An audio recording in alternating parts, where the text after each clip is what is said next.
കഥയുടെ പേരാണ് ആനക്കുട്ടൻ ഒരു വികൃതിക്കുട്ടൻ.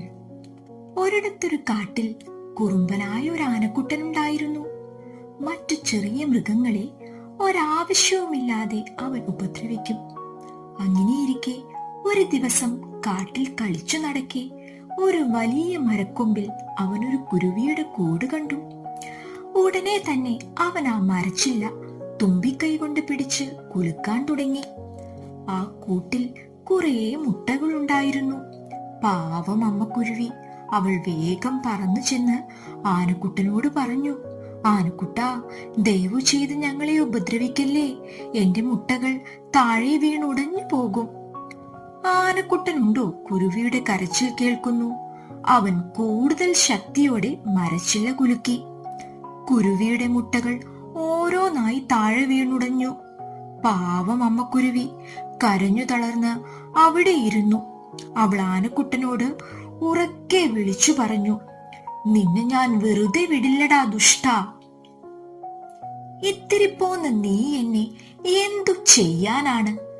ആനക്കുട്ടൻ പരിഹസിച്ചുകൊണ്ട് പറഞ്ഞു. എന്നിട്ട് അവിടെ നിന്നും എങ്ങോട്ടോ പോയി. ഇതെല്ലാം കണ്ടുകൊണ്ട് ആ മരത്തിൽ കൂടുകൂട്ടിയിരുന്ന ഒരു കടന്നൽ കുരുവിയെ സമാധാനിപ്പിക്കാൻ ശ്രമിച്ചു.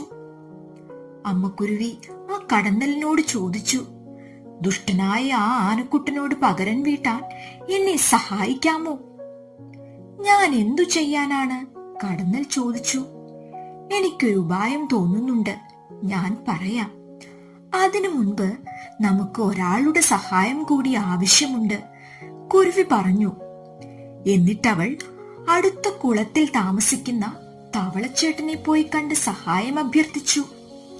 തവളച്ചേട്ടൻ വേഗം തന്നെ കുരുവിയെ സഹായിക്കാമെന്നേറ്റു.